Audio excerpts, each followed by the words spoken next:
Salut, bienvenue dans ce nouveau cours sur le passé continu dans la langue Imba. Et avant de regarder ce cours, je voudrais préciser que nous avons fait un cours d'introduction sur le passé continu d'une manière générale. Et dans le cours d'introduction, on a dit que dans la langue Imba, il y a deux ing formes. Il y a donc deux formes continues. Bref, avant de regarder ce cours-là, c'est mieux de regarder d'abord le premier cours qui est dans la barre de description. Parce que ça va vous permettre de comprendre beaucoup plus les explications que je m'en vais vous donner aujourd'hui.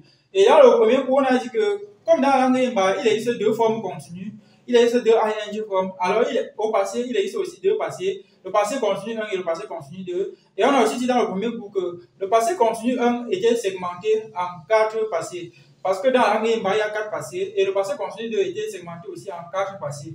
On parle de passé 1 continu 2, parce que ici, nous sommes au 2. On parle de passé 1 continu 2, passé 2 continu 2, passé 3 continu 2, passé 4 continu 2. Donc, le passé continu 2 est constitué de 4 passés. Et on a aussi parlé du passé continu 1 qui était aussi constitué de 4 passés. Sauf qu'ici, au passé continu 1, on venait ici mettre seulement 1, 1, 1, 1. Passé 1 continu 1, 2 continu 1, ainsi de suite. Aujourd'hui, c'est le passé continu 2. Et les deux ont la même définition, ont le même rôle. Il existe deux en Imba. J'avais pris l'exemple sur le premier cours, le cours d'introduction. Il disait que en anglais, quand on dit I am cooking, ça signifie je suis en train de préparer. Et I am cooking, c'est le ing form.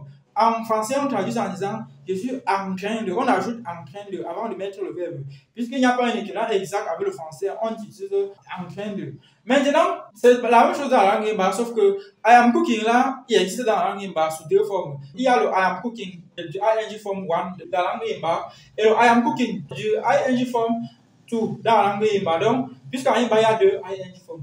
Maintenant, je suis en train de dire qu'aujourd'hui, on s'intéresse au passé continu 2. Et je vais aussi mettre dans la barre de description l'explication que j'ai fait sur le passé continu 1. Parce qu'ici, c'est 2. Et j'ai dit aujourd'hui que le passé continu 2 ici est 4.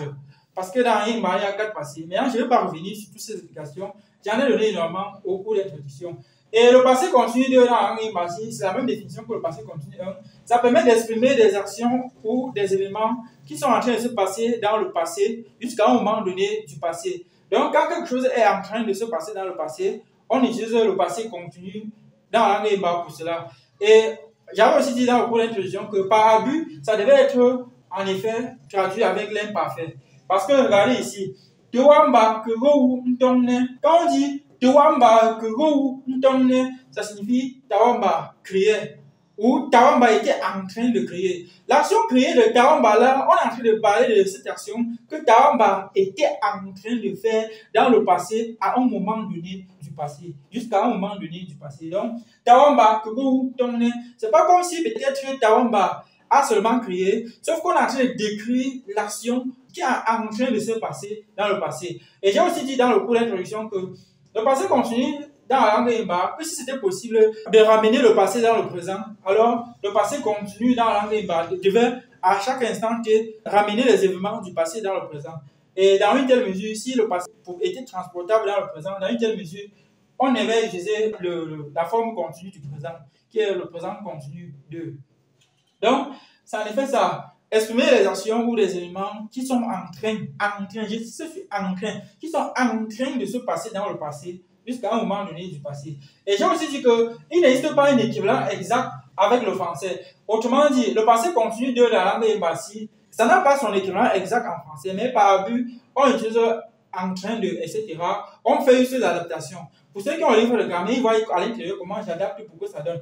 Remarquez une chose ici. J'ai dit Tawamba Kerowu Ntongne, qui signifie Tawamba était en train de crier. Sauf que le en train de là, c'est le en train de du passé. On parle de ce que Tawamba faisait dans le passé, à un moment donné du passé. L'action, on décrit une action que Tawamba faisait dans le passé. Il faisait ça dans le passé, jusqu'à un moment donné du passé. Voilà. Et ici maintenant, l'action, si on pouvait transporter le passé dans le présent, ça n'allait pas être le passé continu 2, ça allait être maintenant le présent continu 2. J'espère que vous comprenez. C'est pour ça qu'on dit que par abus, c'est l'imparfait. Parce que, vous savez aussi, c'est l'imparfait continu. Attention, c'est l'imparfait continu. Même par abus, ça ne donne pas. C'est l'imparfait continu.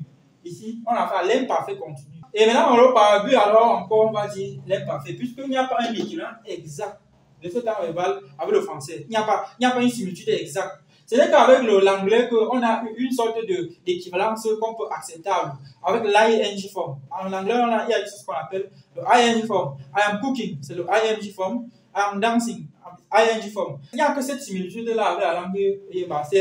C'est ici que le Yemba a ce lien très fort avec l'anglais, lié au fait qu'ils ont, les deux langues ont le ing form. L'anglais et le Yemba ont le ing. Donc, c'est ce que je voulais préciser ici. Ok. Et ici, je vais préciser aussi une chose. Le passé continu de, c'est là, nous avons fait le cours de conjugaison des verbes du passé 1 continu 2, passé 2 continu 2, passé 3 continu 2. Bref, tous ces 4 temps verbaux aussi, j'ai regroupé ça, tout ça dans un cours vidéo et j'ai envoyé ça à ceux qui ont le livre de grammaire 1 et ils vont voir à l'intérieur comment est-ce qu'on conjugue n'importe quel verbe au passé 1 continu 2, comment est-ce qu'on conjugue n'importe quel verbe au passé 2 continu 2, comment est-ce qu'on conjugue n'importe quel verbe au passé 3 continu 2 et comment est-ce qu'on conjugue n'importe quel verbe au passé 4 continu 2. Donc, comment conjuguer n'importe quel verbe à chacun de tous ces 4 passés-là. Vous voyez qu'ils ont en lien le continu 2, continu 2. Et je voulais aussi préciser une chose avant de continuer. Le passé 1 continu 2 et le passé 2 continu 2 de la langue Yemba.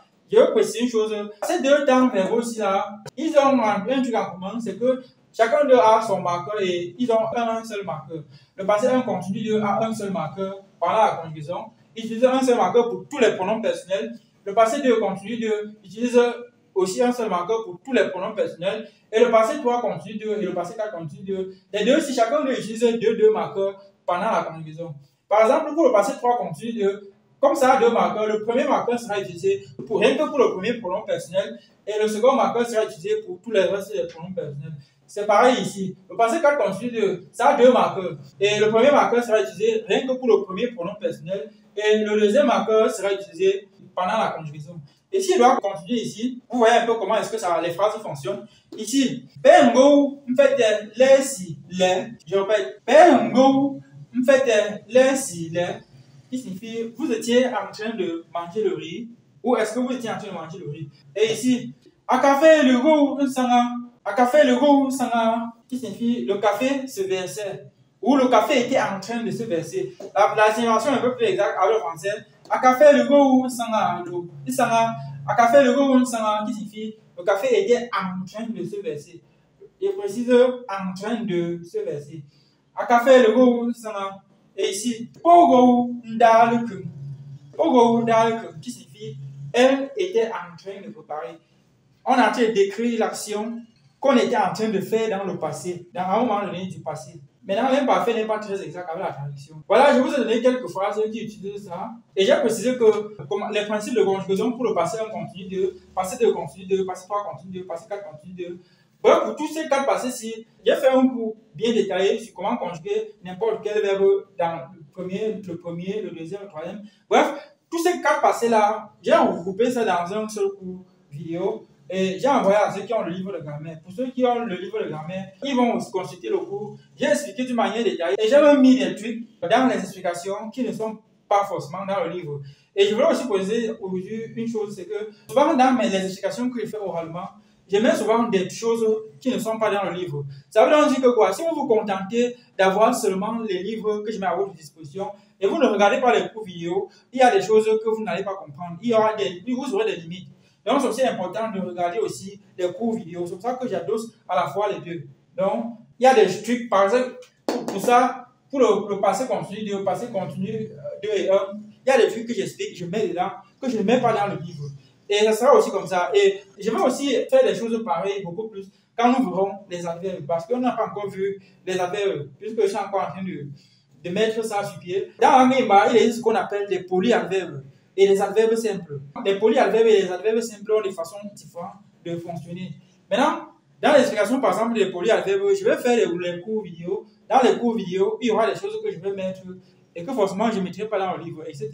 Et aussi dans le site internet www.apprendrelire.com, il y a des notions là-bas aussi qui peuvent vous être complémentaires pour comprendre les différentes notions. Mais à chaque fois qu'un cours vidéo a été scripté jusqu'à ce que j'ai mis dans le site internet, je précise qu'il y a le lien dans la barre de description. Mais pour ce cours-ci, il n'y aura pas le cours expliqué sur ceci. Ça ne sera même pas ni dans le site internet, ça ne sera pas dans le site internet. Il n'y aura que l'explication en cours vidéo et l'explication dans le livre. Donc, sachez aussi que je ne mets pas tout sur le site internet et je ne vais pas mettre tout dans le site internet. Et je ne vais pas aussi mettre tout dans le livre. Il y aura des choses qui seront dans... Bref, les cours vidéo que je mets privés et le livre seront complémentaires. Et le site internet sera là comme une sorte de vitrine. Parce que là-bas, je donne que le basique.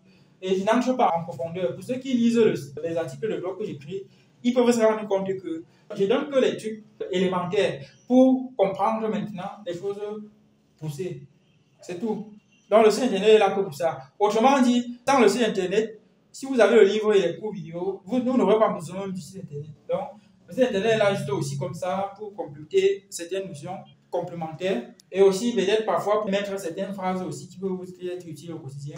Bref, le site internet même est juste à côté. Donc je me concentre jusqu'à ce que ceux qui ont le livre, ils aient aussi les cours vidéo et ils n'auront pas besoin dans une telle mesure forcément d'aller dans le site internet. Mais le site internet il est aussi important parce que je ne peux pas quand même tout mettre dans les livres et je ne peux pas aussi tout dire dans les cours vidéo. C'est pour ça que j'ai mis sur pied le site internet. Et il y a aussi des cours vidéo au grand public que j'ai mis l'article dans la barre de description. C'est aussi pour ça que bon, j'ai le site internet. Parce qu'il y a des cours que je fais, surtout les cours pour le grand public, que je fais aussi ça sous forme de test. C'est pour ça que j'ai fait le site internet. Sinon, sans le site internet, même si je supprime le site internet, les livres et les cours vidéo peuvent vous suffire pour comprendre absolument tout ce que vous avez besoin pour maîtriser parfaitement. Donc voilà, c'est tout pour aujourd'hui. Même si j'ai oublié peut-être quelque chose, c'est dans les cours que j'ai fait sur le regroupe. J'ai entassé ça dans un cours vidéo et j'ai envoyé. Voilà, c'était tout pour aujourd'hui. On se dit à très bientôt pour ceux qui sont abonnés. Bye!